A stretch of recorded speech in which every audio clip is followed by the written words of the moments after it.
Welcome to B Plus Overland, where we share with you all of the upgrades and changes we've made to our B Plus RV for full-time off-grid living and a trip down the Pan American Highway from Alaska to Argentina. Ours is a 2021 LTV Wonder rear twin bed. That's the B Plus in the back, and it's built upon a 2020 Ford Transit 350 HD cutaway van with rear dually wheels. Come check it out. I'm going to share with you why we installed a digital camera rear view mirror in our B Plus, some tips on installing it, and how and why we use it going down the road. So why get a digital rear view mirror? This is the one we ended up installing, but behind here, stock, came just a normal mirrored rear view mirror. So it was absolutely no use in terms of traffic because you can't see out of our rig, and it was distracting me because just out of driving habit I would keep looking up at it expecting to see what's behind me, and I just had a hard time breaking that habit. So I was actually looking for a way to physically remove the mirror so that I had a better field of vision. Plus we have really large mirrors, side view mirrors on either side, also with a bug eye so we can see wide angle. That gave me great perspective. And then built into our unit is a backup camera, so whenever we put it in reverse, the camera turned on and I could see what was behind us right here. It all seemed pretty clear. So what changed our minds? Well, we ran into a couple who spend a lot of time in their B+. We were still in the States, and they really shared how it was nice to know if there was a car or a motorcycle behind you when your side views didn't show that. And the big one that turned us was the fact that these record onto a chip constantly through the camera in the back, and then there's a camera in the front. And I guess I just hadn't really thought about it, and that's when the penny dropped, and we went out and bought the exact same unit that they installed and had only good things to say about it. So fast forward many months later, we went up to Alaska, we came back down, we went through California. We'd been using it the whole time. We made sure that it was on and running, and you know, occasionally you glance up at it, but didn't really think that much of it.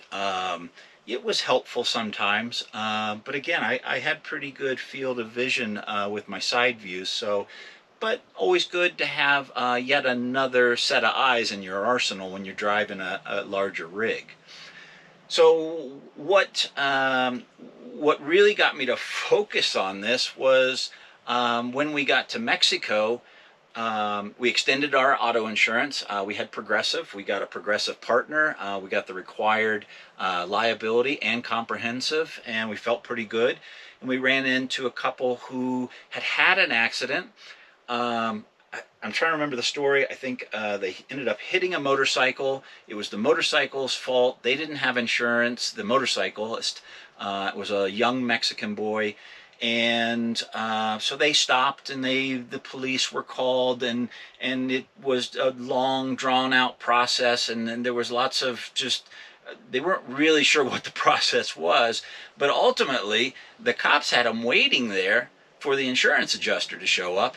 And you know, we're gringos and we're driving nice rigs and we must be rich, and it turns out that the adjuster found fault with the people driving the B+, and they were told they should go along with it, and that's just the way things work down here.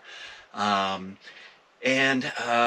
this went on for hours, and so they went along with it. The boy's father was there, and he kind of knew how it went down, and he offered to actually pay their half of their deductible. So, you know, basically the money was going to be distributed to the boy, and maybe he fixes his motorcycle. I don't know, but it's a little bit of a payday, and the cops seemed to know what was going on, and it just kind of seemed like business as usual. So when I heard that, and this person said, you know, they had heard similar stories, I'm like, well, you know, it's really important that this thing is on all the time and that it's recording on a loop. And if we ever got into an accident, and God forbid somebody was mortally hurt, that we have a record of what actually happened. So I began to focus very much on, all right, we're hitting the road. Is this thing set up? I went through all the settings again and made sure that it maximized the resolutions and everything. So now we go down the road and this thing is in a constant loop. This became even more important to me when, boom, we went from Belize to Guatemala and we couldn't get car insurance. They just don't have it, and our carrier wouldn't cover us. International insurance was too expensive. It was the first time we had ever, or I had ever, driven a vehicle and not been insured. And so it just dawned on me as an American how fortunate we are to have insurance companies that kind of clean up behind us when we have a fender bender or something, and you feel like they're going to go to court for you, and they're just going to take care of you. And all of a sudden we're in Guatemala and we've got no insurance. We've got nothing to fall back on. So, boy, I'll tell you, I made sure this thing was up, running, that the lens was clean in front. The lens, every time we got on the road, I would take my thumb and make sure the camera lens in the back was clean, and that this thing was constantly filming. And to this day, we just make sure it's always filming, just in case. So I did say earlier when we had thought about these, I kind of felt like I could see what was going on well enough. But that really started to change even after we installed this. I didn't look at it very often. I would glance at it, but it just wasn't telling me anything new. When we got to Central America, and starting in Guatemala, El Salvador, Honduras, and moving south, and now even in South America, in Colombia, there are motorcycles everywhere. And the roads get curvy, and we're up in mountains, and my motorcycles will just pass at crazy times into blind corners and things, and you're trying to keep this rather large vehicle between the lines if there are any. So it became a helpful tool to know what's going on behind me on these back roads, or if I wanted to pass, what's coming up behind me? Is there a motorcycle that's going to blindly come up on my left side? So I got into a habit, especially going through the mountains. You know, there's a lot going on. We've taken it out of automatic. We are shifting in manual because of the grades up and down. I'm constantly glancing over to Google Maps, which is showing me the road ahead, and that'll tell me how severe a curve is. And then I'm checking my mirrors, including my rear view here, to see what's going on behind me. And if I get a little opportunity to pass a truck that's going 15 miles an hour, I'm using all my tools. I'm checking how long the road's going to stay straight. I'm seeing if I have a motorcycle coming up quick on me. So in terms of just a visual reference, since we've left the United States, I do find myself using this more and more. So one of the other uses that has come up in forums that I've read, or people just expressing their experience with basically a recording device, a rear view mirror, because these also record audio, was if you get pulled over by maybe a cop who's trying to shake you down in Latin America and get a bribe, you can swing the mirror over and let him know that this is recording, and intimidate him a little bit back so that he does the right thing, his job, and doesn't try and score some pesos for his, for his front pocket. We've never had to deal with that, but it certainly was nice to know if we ever needed it, and I wanted to be prepared, so that was part of it. We have a GoPro, which I'm using right now, and we even have a mount for it up here that we could use for forward-facing or doing recording here, but one of my main thoughts was, let's put the GoPro up there if we're getting pulled over and just point to the camera. So I think where we've ended up with that is that's being wildly over prepared, and really have never had to use any of these things in any of our stops, which are numerous. I, I would guess we've been looked over or stopped 40 or 50 times between Mexico and Colombia. I don't think that's an exaggeration. And when it comes to those, we're just super nice, all smiles, pull over, yes sir, use our worst Spanish and apologize, and turn the engine off and show like you're ready to wait as long as this takes. I will share that we have something in our back pockets, and it's a little laminated card, and if need be, we have it in English, which I'll read to you now, and we have it in Spanish.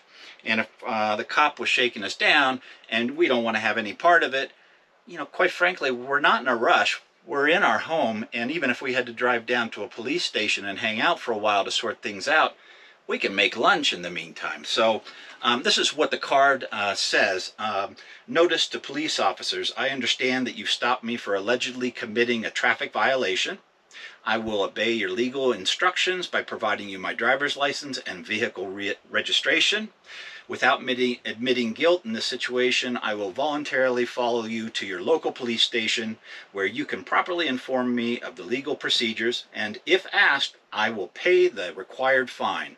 I understand that you will issue me a receipt for these actions. I've put my hands on this once or twice. I've never pulled it out. So what are some ways you might use a digital rear view mirror that's constantly recording what it sees out the front and the back? Well, if we go to the grocery store, or we stop in a town for lunch, or to walk around the square, or we go and have dinner and we park, the unit realizes when we turn the ignition off, and it goes into a park mode, and it starts taking at a slower frame rate pictures out of the front and back all the time, but it's using less of the SD card up, the memory. So if you go in the grocery and come out and there's a big red scrape on the back of your vehicle, and there's somebody that is claiming that you hit them, well, all you need to do is pull this SD card and load it in your reader onto your phone and go over to whoever that is and show them, hey buddy, that's not what happened. And we have video proof of what really happened. And that'll make that situation go away very quickly. Without it, you know, as a gringo, somebody is seen as having a lot of disposable income right in their front pocket. You're a target. But I'll tell you, we've heard of this happening. We've never had anybody even remotely try and do that to us. But it's nice to know we've got a recording just in case. So some tips and tricks when it comes to installing one of these. I'm not going to sell you on our unit. Ours was $119. I think it's like medium quality. It does everything we need it to, so we're happy. You know, read the forums, figure out which one you're interested in. But in terms of installation, number one, the SD memory card. Get the biggest card you can get. Right? You want as much information stored there. It's in your best interest. And get one with the highest read-write rate that you can find. That is the type of card that you want. You don't want the cheapest one. This could get bogged down and you're going to miss some video, or it overwrote some video because the card was too small. Spend a few extra bucks and get a big one. The other one is if we leave this on for an extended period of time, or maybe we fly home and we leave the rig for 2 weeks and we forgot to unplug this. Well, it does use a tiny bit of electricity, but from our starter battery, with this thing drawing 24 hours a day, it could kill our battery. So I installed a aftermarket piece. They're very common. It monitors, it's in the power supply from our battery. And if our voltage gets below, I think it's 11.7, which I wish it was more like 11.9, but it'll cut the power to this so there's no more draw. Because it is wired directly into an unswitched power source, i.e. when you turn the key off, this is still running when you're in the parking lot in the grocery store. The other thing is make sure that you most all of these say go straight to the fuse box and use power from there. That's fine. My recommendation is to go all the way directly to the battery terminals and find a way to do it as close to the battery terminals as possible. And the reason for that is when you're starting the car, or if you've got a car that turns itself off at a red light to save fuel, and it restarts, it will spike the draw down such that your voltage might drop below the 11.7, and the camera turns off, and then you're driving down the road and you don't realize it, and you're like, oh man, this is horrible. You know, get this thing on. I want everything to be recorded. So run your power line to the battery, where when the starter goes off, there'll be less of a voltage drop, and it shouldn't affect that type of mechanism. Ours has a GPS built into it. I think that's very standard, and I've run the wire through here, which again I think is standard, and placed that right here. The other item is programming your unit. Make sure if you've got resolution choices that you go to the highest resolution, because you've bought the biggest SD card and there's plenty of memory space. So this one is 2.5K out the front and 1080 HD out the back. So I maxed that out. I've gone to the highest frame rate. I've told it to overwrite the oldest video on there, so there's no chance that the card fills up. Just be really familiar with the settings on this. This one also has one where it sleeps, but if it feels motion while we're parked and the rig is off, with the power onto this, it will fully power up and start monitoring and taking pictures and recording audio. You know, basically it thinks somebody's trying to break in the rig, and it's going to start recording.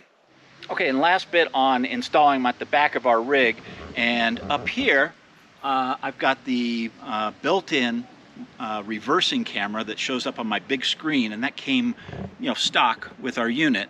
And then the camera that I installed for our rear view is right down here, and it has a completely different perspective. Some of them choose, you know, you can choose to mount it up higher.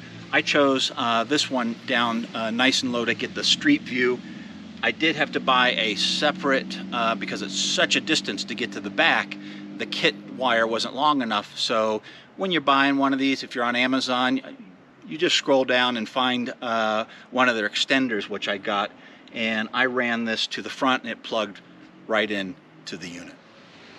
So in wrapping up, I will share that I feel like we get more utility out of this product than I thought we would have. I do look at it more often than I had anticipated, and just the peace of mind. We're in Latin America. My Spanish is poor, but I'm working on it.